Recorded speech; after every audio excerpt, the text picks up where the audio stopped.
Здравствуйте! В эфире программа «Энергетика Якутии», отраслевые новости, и я ее ведущая Татьяна Каракулова. И вначале коротко о главных темах выпуска. Энергетики вышли на борьбу с уржаком. В этом году из-за переменчивой погоды его как никогда много. Северный завоз топлива и запчастей в самом разгаре. Основные направления – арктические районы Якутии. Первая в мире газотурбинная станция на вечной мерзлоте отметила полувековой юбилей. Специалисты электрических сетей вышли на борьбу с изморозью на проводах. Так называемый куржак появляется после оттепели и может привести к повреждению линии электропередачи. Кроме того, бригады ведут работы по расчистке просек. При помощи топоров и бензопил убирает кустарник. Особо опасны высокие деревья, которые могут спровоцировать электрические дуги.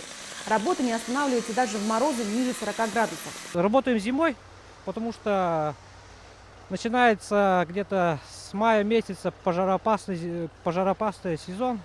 И по требованию лесного хозяйства мы должны убрать порубочные остатки до конца апреля примерно. Да. В январе бригады расчистили более 50 гектаров просеки. Работы проводились в районах линии Брагон-Цитанда, Бердигистях-Тегиндях, Аптагай-Жимкон, Намцы-Хатырык и Эльдикан-Солнечный. Энергетики приступили к завозу топлива в труднодоступные населенные пункты. Самые большие объемы у предприятия «Сахаэнерго». Им предстоит завести 24 тысячи тонн дизельного топлива, столько же каменного угля и 700 тонн дизельных масел. Топливо доставляется по автозимникам в 23 района Якутии. Больше всего рейсов будет сделано в Момские и Оленёкские улусы. Жизненно необходимый объем. Без данного объема мы просто-напросто не сможем обеспечить бесперебойную выработку электроэнергии в удаленных населенных пунктах, находящихся в районах арктической зоны и крайнего севера. Кроме того, топливо для своих котельных завозит теплоэнергосервис. География обширная. Например, в Алдан уголь везут по железной дороге из Хакасии и Нерингри, а в Аймикон автомобилями из Магаданской области и разреза Джибарики-Хая. Наиболее сложный участок по доставке топлива – Арктический Ульсьянский район. В настоящий момент северный завоз идет по графику на всех направлениях.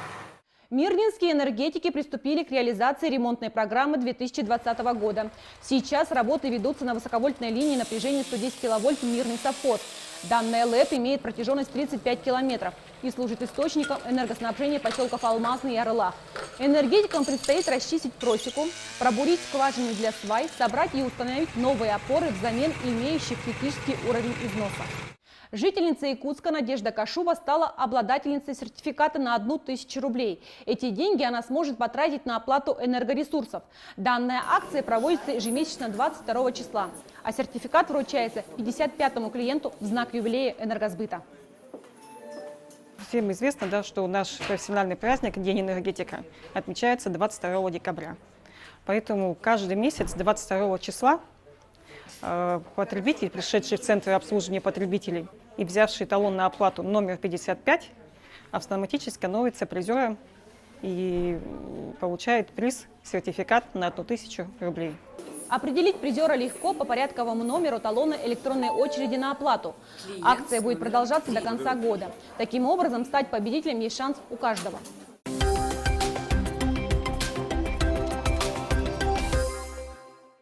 Одна из старейших дизельных электростанций Якутии, Батагайская, в этом году отмечает свой 65-летний юбилей. Она работает в экстремальных условиях в районе полюса холода, и температура минус 60 для персонала не редкость. Об истории энергетики Верхояне наш следующий видеосюжет. Каждый из этих черно-белых снимков – настоящая историческая ценность. На уцелевших кадрах путь становления энергетики заполярного Батагая. Вот здание первой конторы, а это локомобиль, с которого все начиналось. Это локомобильная электростанция. 2 июня 1942 года была введена в эксплуатацию в поселке Батагай. С нее и началось. Электричество в Батагае появилось в тяжелые годы Великой Отечественной войны. Оборонной промышленности требовалось олово, которое добывали здесь. А спустя год после победы была построена паротурбинная установка. Остатки ее здания уцелели и по сей день. Но каким оно было на самом деле, можно увидеть только на фотографии. Много чего осталось у знакомых, у кого-то, у друзей. Там какие-то исторические фотографии, там такие, ух ты, так это же еще не построенная до конца была электростанция. дай-ка я тебя сфотографирую, ну и вот так вот как бы немножко насобирали. Современная дизельная электростанция была построена в 1955 году, и сегодня она юбиляр. Станция одна из самых крупных в российской Арктике и снабжает электричеством 3 населенных пункта. Сейчас, когда на улице минус 50, работают 4 двигателя, еще 7 находятся в резерве. Несмотря на возраст, батагайская ДЭС надежна и стабильна. В прошлом году, в 2019 году, сняли, например, некоторые приборы, которые там с 1939 года, 40-х годов. Вот их сейчас поменяли на современные аналоги, цифровые. Ну и потихоньку переходим более на современное оборудование.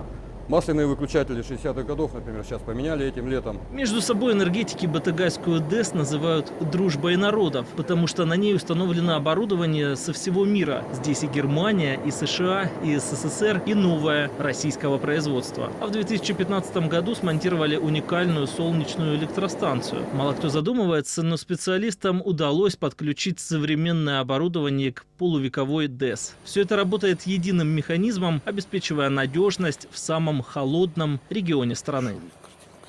Еще одна круглая дата. 50 лет отметила якутская ГРЭС. Полвека назад, 10 января 1970 года, был произведен пуск первого турбоагрегата. На тот момент станция была уникальной, единственной в мире газовой, построенной на вечной мерзлоте. На торжественное мероприятие приехали ветераны станции, проживающие сейчас в разных уголках страны. Именно они строили и начинали эксплуатировать этот энергообъект. Ничего же не знали про газовые турбины. Вообще их в Союзе, я говорю, их всего было три в Союзе всего работало, и то ни одной станции не было на вечной мерзлоте, ни одной установки не было на вечной мерзлоте. Как она себя поведет? Но мы ее, пускали ее мы ее весь декабрь.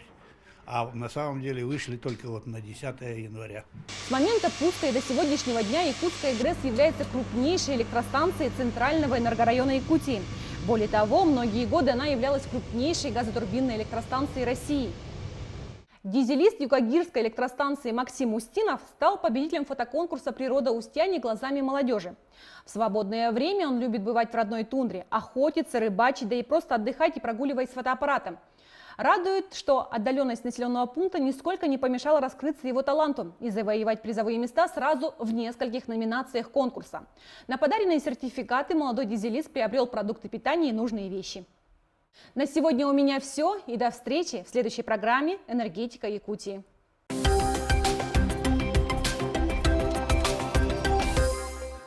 Мегино-Кангаласский участок – самый крупный из подразделений якутского отделения.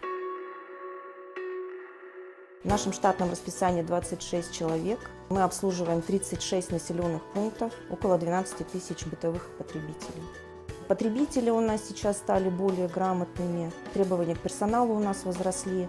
Наши специалисты немножко психологи, потому что работать с руководителями крупных предприятий должны они обладать знаниями определенными.